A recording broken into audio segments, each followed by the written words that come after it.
Si je vous disais que ce gars qui interviewe Emmanuel Macron, Hugh Jackman ou Bill Gates avait commencé avec une chaîne à 0 abonnés comme tout le monde et aurait bien pu tout arrêter en cours de route. On entend parler de burn-out de créateurs qui ont cette forme de pression constante. Ouais. Ça a été une période pour moi super dure. Je sens qu'il y a une forme de pression ou de tension qui est présente depuis 6-7 ans parce que je bosse comme un acharné sur la chaîne depuis 6-7 ans. Pourtant aujourd'hui, Hugo Décrypte, c'est l'un des nouveaux médias les plus imposants en France et il reçoit les personnalités les plus connues du monde.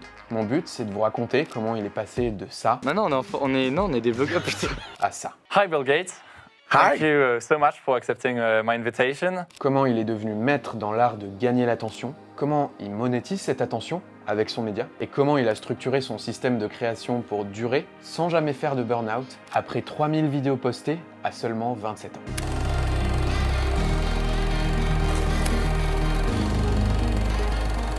Le 20 décembre 2015, Hugo poste sa première vidéo. Un format dans lequel il analyse en 5 minutes un sujet d'actualité. Là j'ai 18 ans actuellement, comme vous le savez peut-être, et donc l'année dernière j'étais encore au lycée, en terminale, et donc depuis cette année je suis étudiant à Sciences Po Paris, en première année. Et déjà un premier truc qu'on peut noter, c'est qu'il a commencé très tôt. Au départ c'est assez artisanal, il fait des vidéos chez lui ou même dans des lieux un peu random, comme par exemple un taxi. Le format plaît, et 4 mois plus tard, il fête ses 5000 premiers abonnés avec seulement 7 vidéos postées. Salut à tous, vous êtes donc 5000 abonnés à la chaîne, merci énormément. Comme promis lors de ma dernière vidéo, je vous avais promis une FAQ, c'est ce qu'on fait aujourd'hui, et je vais donc répondre à vos questions, c'est parti. Comme il a un format qui marche et qui lui plaît, en fait il continue de poster semaine après semaine avec discipline. Aussi bien qu'en continuant cette simple stratégie et en publiant régulièrement, il atteint les 100 000 abonnés en juillet 2017.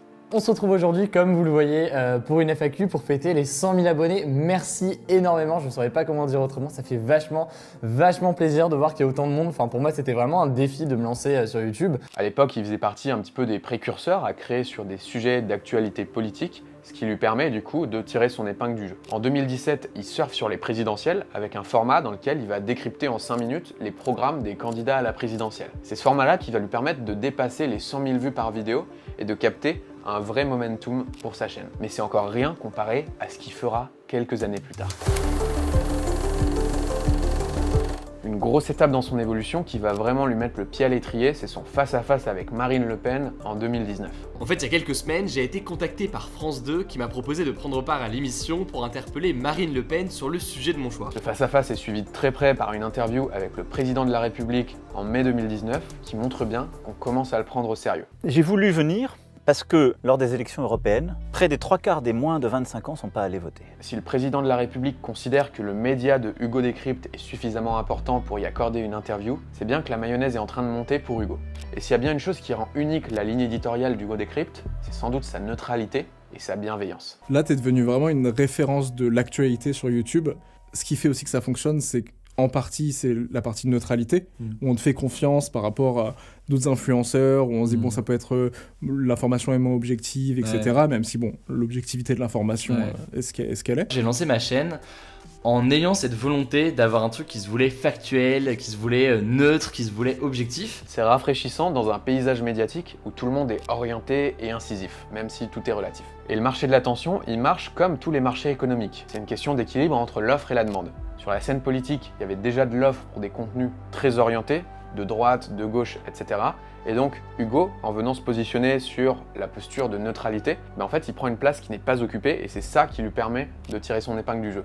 Donc dans toute stratégie YouTube média, c'est intéressant d'étudier le paysage et de voir où est-ce qu'il y a beaucoup de demandes mais peu d'offres pour mettre ses efforts à un endroit où il y aura beaucoup d'effets de levier. Et la deuxième chose qui a sans doute permis à Hugo Décrypte de se faire remarquer, c'est aussi d'avoir une mission claire et de s'y tenir dès le départ. Et moi je voulais essayer de un peu relever ce défi, alors à ma modeste échelle, mais quand même essayer de relever ce défi, à savoir essayer d'informer des jeunes, des collégiens, des lycéens, des étudiants de mon âge, même plus âgés.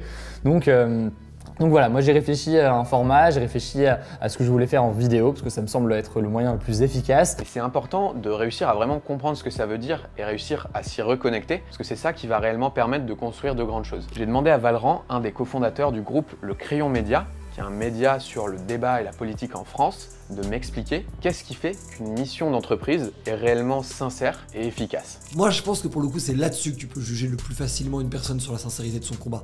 C'est son degré de valorisation de personnes qui d'événements où ils ont rien à gagner, mais ils sont quand même supportifs de ça parce que la mission globale est plus importante. L'idée d'un pays qui tourne mieux selon leurs critères est plus important que le fait que ce soit eux qui en bénéficient, tu vois.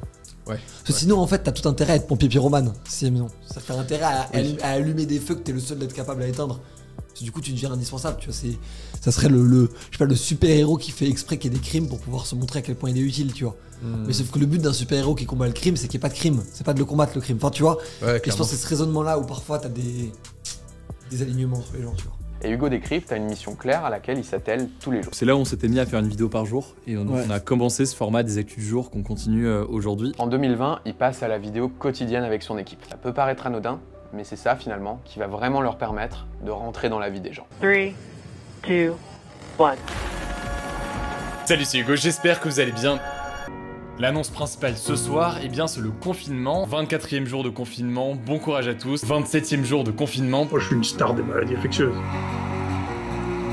Faut laisser la star tranquille. 32e jour de confinement. Je fais rien. 41e jour de confinement. 45e jour de confinement. Le confinement est terminé à partir du lundi 11 mai. Place des Invalides à Paris un dimanche après-midi ensoleillé. Jour après jour, quelles que soient les épreuves que nous amène le monde, Hugo Décrypte remplit sa mission de nous informer pour éclairer nos lanternes sur l'état actuel du monde. Mais tout ça, c'est pas assez pour Hugo, il veut aller plus loin. Alors début 2022, il lance un nouveau projet, Mashup. Salut, c'est Hugo, on est en 2022 et ça fait maintenant 6 ans que j'ai lancé Hugo Décrypte. À l'époque, j'avais commencé à faire des vidéos pour ceux qui ne savaient pas où s'informer et aujourd'hui, vous êtes des millions chaque jour à suivre nos reportages et nos résumés d'actu. Alors cette année, on a envie d'aller plus loin. Une émission chaque semaine sur Twitch avec plus de décryptage, de débats, une grande diversité dans les sujets et les invités, de la libre antenne aussi. Ah oui, et j'ai oublié quelque chose, ça s'appelle Mashup. Rendez-vous donc mercredi à 20h sur Twitch. Des sujets plus larges, en live toutes les semaines, avec des invités divers et variés, allant de Micode à Nelson Montfort. C'est toutes les semaines sur Twitch et c'est rediffusé sur YouTube. Mais le format peine à décoller par rapport aux autres contenus d'Hugo.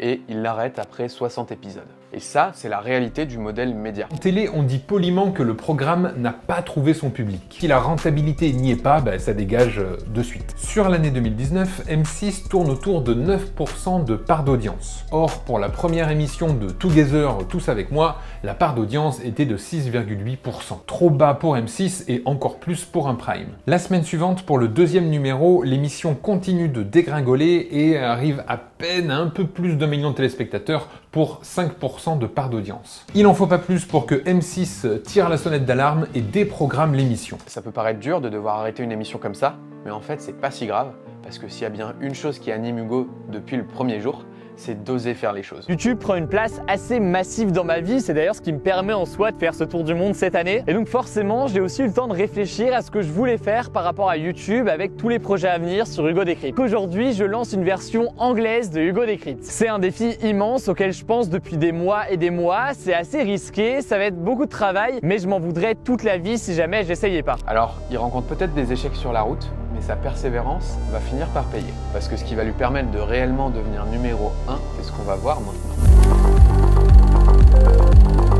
Hugo commence à avoir des moyens solides avec son média. Alors, il va pouvoir creuser l'écart avec la concurrence et se positionner comme numéro 1 grâce à une stratégie qui repose sur 3 piliers. Et le premier, c'est d'augmenter la barrière à l'entrée. La production de tous les contenus d'Hugo Décrypte est très bien pensée. Il y a des contenus snack, très faciles à produire avec une faible valeur de production, publiés en masse, par exemple sur Instagram et TikTok. Des productions relativement simples pour les actus du jour quotidiennes sur YouTube et des productions de niveau télé pour les interviews avec les invités de niveau 5 étoiles pour être perçu comme un acteur vraiment sérieux sur l'échiquier médiatique français. Sur ce format-là, l'idée ça va être d'utiliser la rareté des invités pour faire du contenu qu'on ne pourrait retrouver nulle part ailleurs. En recevant par exemple Bill Gates, François Hollande, Hugh Jackman, que des invités vraiment premium qui vont pouvoir délivrer du contenu qu'on n'a pas l'habitude d'entendre ailleurs. Et donc Hugo va avoir un edge sur tous ses concurrents en médias web, tout simplement parce qu'il a des invités plus hauts et plus difficiles à avoir, que seul lui peut avoir de par sa notoriété. Donc Hugo et son équipe, ils ont vraiment réfléchi le truc pour avoir le bon ratio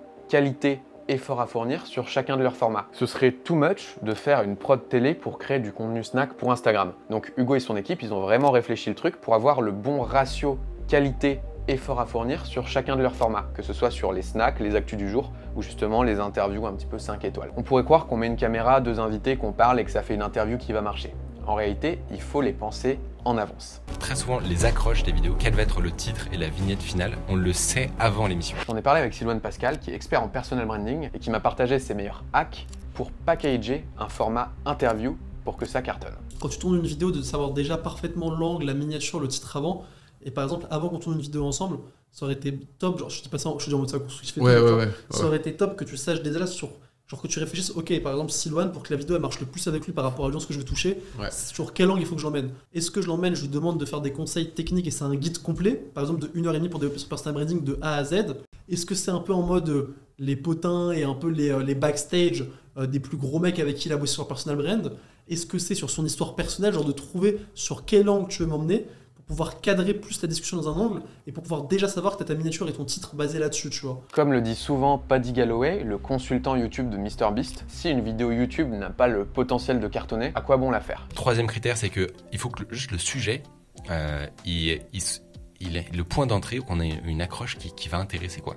Tu peux toucher tout le monde quoi. Exactement. Okay. Et donc si en fait dans ta boîte tu développes des trucs super intéressants, mais que ça va intéresser les 5 ou 10% de développeurs de ta techno qui nous regardent, c'est mort. Moi ça me va pas. C'est ces méthodes-là, combinées au fait d'avoir des invités toujours de plus haut niveau, qui ont permis à Hugo Décrypte de creuser son trou sur le format interview. Le tout en utilisant le storytelling du secret des dieux. Les secrets d'un ancien président, les secrets de l'équipe de France. L'idée c'est de dire, je fais venir sur ma chaîne des gens auxquels vous n'aurez jamais accès ailleurs, qui vont vous révéler tous leurs secrets. Ça donne une proposition de valeur unique sur le marché. Et quand on attire autant d'attention et qu'on veut bâtir un empire comme Hugo, il faut la monétiser intelligemment. Le modèle de monétisation d'un média est assez simple sur le papier, vendre de l'attention. Comme en parle d'ailleurs très bien Chris de la chaîne Poisson Fécond. Nous, c'est les placements de produits, ça marche de ouf. Enfin vraiment, c'est vraiment magique, hein. Faut quand même se rappeler, aujourd'hui, c'est pas 10 secondes, nous, c'est plutôt entre 1 et 2 minutes où on va parler d'un produit, qu'on l'aime ou qu'on l'aime pas. Après, c'est juste si on signe, c'est bon. Je vous résume le process, mais en vrai, du coup, j'ai quand même une responsable commerciale qui fait tout le bazar. Ouais, du coup, ça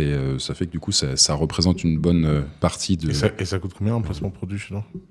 Entre 10 et 20 000. Et ça, c'est le mode de monétisation qu'utilise Hugo Décrypte. Donc dans ce paradigme, ça fait sens de lancer des nouveaux médias dont il ne va même pas être la figure d'incarnation, comme par exemple Elan, leur média sur la niche de l'orientation professionnelle. C'est peut-être ma décision la plus importante depuis que je suis sur les réseaux sociaux. Je lance aujourd'hui un nouveau média. Et ce modèle de monétisation-là, c'est le meilleur quand on a une très grande audience qui est par contre très peu qualifié, comme on peut en avoir sur un média de masse. Mais si c'était la seule manière de monétiser une audience, seuls les créateurs avec plusieurs centaines de milliers d'abonnés pourraient en vivre. En réalité, il existe une autre manière de faire qui est sûrement beaucoup plus intéressante pour vous. Un entrepreneur, quand il fait des vues quelque part, c'est un canal de communication pour attirer des prospects vers son entreprise. Un influenceur, quand il fait des vues, c'est ça son entreprise. C'est de faire des vues pour pouvoir vendre cette attention à des marques qui vont exposer, entre guillemets, sur ses contenus.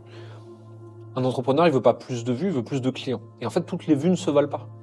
1 million d'abonnés TikTok, c'est pas 1 million d'abonnés YouTube. À partir de là, quand on comprend ça, on comprend que on ne cherche pas à être un influenceur, on cherche un entrepreneur, on ne veut pas des likes et des abonnés, on veut des clients, et donc il vaut mieux une petite audience qualifiée qui achète plutôt qu'énormément d'audience qui en a rien à foutre. Cette alternative, elle consiste à avoir une toute petite audience très précise de potentiels clients qu'on peut aider, que ce soit de la prestation de service, de la formation ou de l'accompagnement, puis d'exposer ses prospects tous les jours à nos contenus pour leur faire découvrir notre offre, et si 10 personnes découvrent notre offre chaque jour, c'est déjà gagné. Et ça, c'est une approche qui permet, avec très peu d'abonnés et des vidéos qui font quelques milliers voire centaines de vues, d'avoir une chaîne très rentable. Typiquement des chaînes à moins de 10 000 abonnés qui vont rapporter tous les mois 5, 10, 20 000 euros de vente à l'entreprise à laquelle elle est rattachée et du coup à leur créateur. Et c'est le cas des chaînes de la plupart des clients que j'accompagne. Si vous voulez en savoir plus, j'ai fait une vidéo de 30 minutes qui présente le système qu'on aide nos clients à mettre en place. Vous pouvez mettre votre mail dans le lien en description et vous recevrez la vidéo. Petit disclaimer, c'est fait pour vous si vous avez des offres à vendre, une expertise, etc.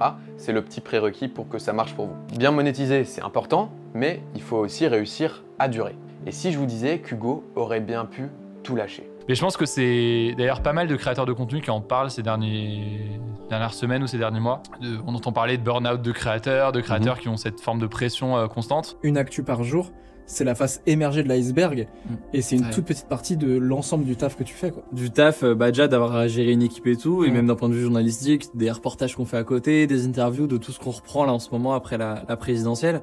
Et c'est vrai que ça fait qu'il n'y a pas trop de pauses et ça peut quand même mettre une pression un peu particulière dessus. C'est vrai que tu le ressens quand même, et c'est pas évident de complètement se déconnecter. The big reason that a lot of YouTubers seem to be citing for quitting is burnout, to some degree or another. Troisième pilier, avoir un système de création optimisé. Hugo poste des vidéos depuis 2017, il s'est jamais arrêté et il a jamais abandonné. Quel est le secret qui lui a permis de fédérer plus de 15 millions d'abonnés et de poster plus de 3000 vidéos à seulement 27 ans? Eh bien, son secret, c'est de ne pas aborder YouTube comme un créateur, mais comme un entrepreneur. Dès le départ, j'étais sur l'idée que ça devait être une sorte d'empire et en même temps un truc qui doit tourner et qui tourne sans que du coup j'ai besoin de fournir de l'énergie et de la motivation.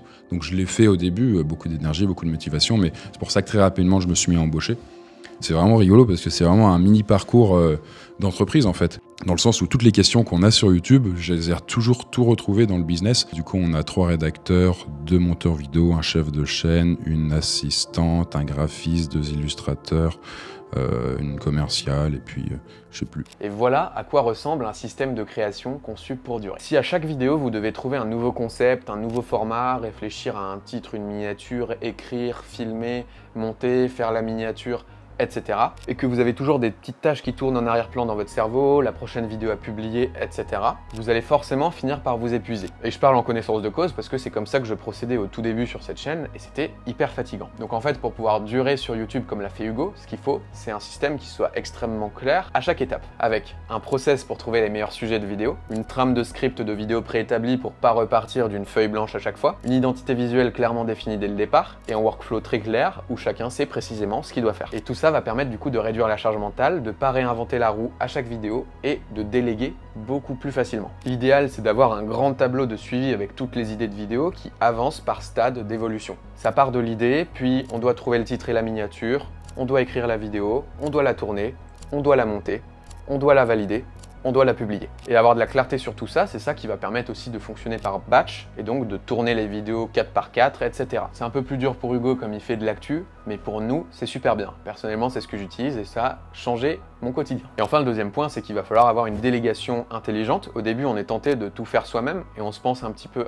irremplaçable. Mais la réalité, c'est que dans tout ce process de choisir les sujets, écrire, tourner, monter, publier, en fait, on n'apporte pas du tout de la valeur partout et donc ça peut être smart d'en déléguer certaines. Moi, ce que je recommande pour commencer, c'est directement de commencer à déléguer le montage de ses vidéos, la réalisation de ses miniatures et aussi de se faire aider d'un assistant ou d'une assistante virtuelle qui va pouvoir dialoguer avec le monteur, le minimaker et qui va pouvoir écrire les descriptions des vidéos, récupérer les vidéos, les publier. Et ça va enlever déjà énormément de charge mentale. Et donc au fil des années, Hugo a constitué une véritable équipe, des journalistes qui font des recherches pour ses vidéos, qui vont préparer les sujets, etc. Et lui finalement, en fait, il n'a plus qu'à se mettre face à la caméra et à lire ce qu'on lui fournit et tout roule tout seul. Et c'est ça qui donne cette impression d'hyper-productivité vue de l'extérieur, alors qu'en fait c'est simplement un système optimisé et une équipe qui est là pour exécuter. Hugo Décrypte a bâti un véritable empire médiatique qui n'a rien à envier à la télé et on a beaucoup de leçons à en tirer. Commençons à créer le plus tôt possible. Faisons-le avec régularité, soignons notre mission et augmentons le niveau de nos vidéos pour élever la barrière à l'entrée. Mettons en place un système de création optimisé.